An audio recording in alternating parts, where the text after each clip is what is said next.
Suyagida, bo'g'imida yemirilishi muammosi bor bo'lgan insonlarimiz hech qachon suyak bo'g'imiga nagruzka berib mashq qilishi mumkin emas. Buning uchun bizga rezinaviy spander kerak bo'ladi. Bu narsa hamma joyda bor. Buni rangi o'zgarishiga qarab yuklamasi o'zgaradi. Bu mashq oyog'imizning orqa tomonidagi hamstring mushagini kuchaytirib, tizza bo'g'imimizning qon va suv bilan ta'minlanishiga yordam beradi. Birinchi bo'lib, oyoqning quvvatiga qarab, kasalligining darajasiga qarab, misol uchun oyog'i og'riydigan inson 10 tadan boshlasa ham bo'ladi. Yuklamani yengil his qilgan sarimiz rezinkani, ya'ni spanderni kuchlirog'iga qo'yamiz yoki 2 qavat qilib olsak ham bo'ladi. Artroz, tizzadagi muammolar va suyak yemirilishlariga ko'pchiligimizdan tushadigan savol, uy sharoitida qanday mashq qilsak bo'ladi deydi.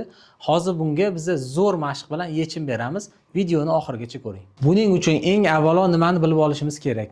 Suyagida, bo'g'imida yemirilishi muammosi bor bo'lgan insonlarimiz hech qachon suyak bo'g'imiga nagruzka berib mashq qilishi mumkin emas. Bu holatda biz faqat dekompressiya, cho'zuvchi mashqlardan foydalanishimiz kerak. Hozir bularni top 5 tasini ko'rsatib o'tamiz. Videoni kuzatishda davom eting. Buning uchun bizga rezinaviy spander kerak bo'ladi. Bu narsa hamma joyda bor. Sport magazinlarida, uzun marketda buni narxi 100 ming so'mdan 200 ming so'mgacha bo'ladi. Bitta olib qo'ysak, bunda raznobrazni, ya'ni juda ham ko'p mashq bajarsak bo'ladi va juda ham yaxshi, foydali bo'ladi. Buni ranglari 5 xil bo'ladi. Misol uchun nega 5 xil rang? Bitta yetmaydimi degan savol tug'iladi. Buni rangi o'zgarishiga qarab yuklamasi o'zgaradi. Ya'ni birinchi yengilida boshlab turib, har xil insonlar bor. Oyog'ida og'riq qattiq insonlar bor, oyog'i og'rimaydi, endi og'riyotgan insonlar bor. Endi uni hammani kuchi har xil bo'lgani uchun bu 5 xilini olamiz va 5 xil nagruzka beramiz. Maxsus spanderimizning ichidan mana shunday moslamasi chiqadi. Bu gubka ko'rinishida bo'ladi bu tomoni. Bu nimaga kerak bo'ladi? Bu narsa bizning uy sharoitida mashq qilishimiz uchun juda ham az qotadigan narsa. O'zimizga qulay bo'lgan eshikni chetiga qistirib qo'yib foydalansak bo'ladi. Spanderni xuddi shu shaklda boylab olamiz. Bittasini oyoqqa bog'laymiz va yerdan ozgina balandroq bo'lgan joyga o'tirib olamiz.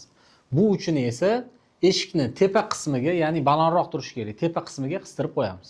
Bu mashq oyog'imizning orqa tomonidagi hamstring mushagini kuchaytirib, tizza bo'g'imimizning qon va suv bilan ta'minlanishiga yordam beradi. Bu mashq qilish davomida qo'limizni oyoqning ustiga qo'yib olamiz. Stolni chetidan sal oldinroq o'tiramiz, chunki oyog'imizni tegi bu joyga tegib qolishi kerak emas bo'ladi. Bu joyga sochiq qo'ysak ham bo'ladi, qo'ymasak ham bo'ladi. Qo'limizni tizzaning ustiga ushlab olgan holatda birinchi bo'lib oyoqning quvvatiga qarab, kasalligining darajasiga qarab, misol uchun oyog'i og'riydigan inson 10 tadan boshlasa ham bo'ladi. Og'rimasa, oyog'ingiz yaxshi bo'lsa, unda 20 tadan 50 tagacha qilish mumkin bo'ladi. Yuklamani yengil his qilgan sarimiz rezinkani, ya'ni spanderni kuchlirog'iga qo'yamiz yoki 2 qavat qilib olsak ham bo'ladi. Mana bu spander bizga yengillik qildi va biz buni 2 qavat qilib oldik. Xuddi shu tarzda birinchi mashqimizni yakunlaymiz. Ikkinchi mashq spanderni orqa tomonidan tortib turish uchun eshikni past qismiga qistirib olib, teskari holatda o'tirib olamiz va ushbu harakatni bajaramiz. Bu mashq oyog'imizning oldi qismidagi mushaklarni kuchaytiradi va tizza bo'g'imimizni qon va suv bilan ta'minlashiga yordam beradi. Bu ham xuddi hozirgi mashqimizning teskarisi. Bunda tepaga qarab oyog'imizni harakatlantiramiz. Bu mashq ham insonning individual qobiliyatiga qarab, ya'ni oyog'ida qattiq og'rig'i bor odam sekinlik bilan 10 tadan boshlashi mumkin. Oyog'ida og'rig'i yo'q bo'lsa, endi boshlanayotgan og'riq bo'lsa, bemalol buni 20 tadan 50 tagacha qilish mumkin. Eng asosiysi bu mashqlar hech qanday bo'g'imimizga zarar bermaydi va uni tuzalishiga juda ham tezlik bilan yordam beradi. Uchinchi mashq oldi va orqa mushaklarni ishlab olganimizdan keyin butun oyog'imiz bo'ylab svyaska va mushaklarni cho'zib olamiz.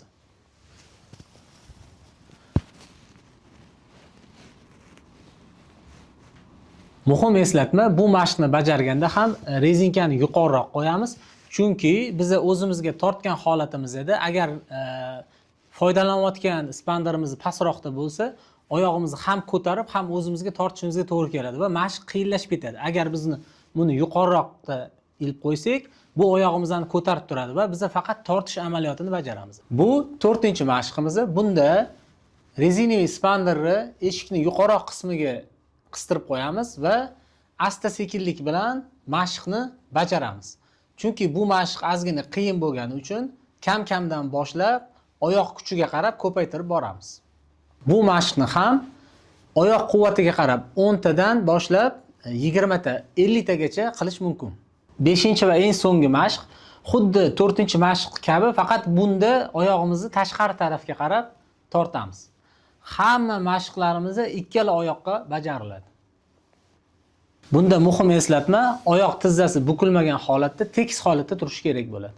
Mana shunday foydali va samarali mashqlarni o'tkazib yubormaslik uchun kanalimizga obuna bo'ling va keyingi safar qaysi muammolarga yechim berish uchun mashqlar qo'yishimizni izohlarda qoldirib keting.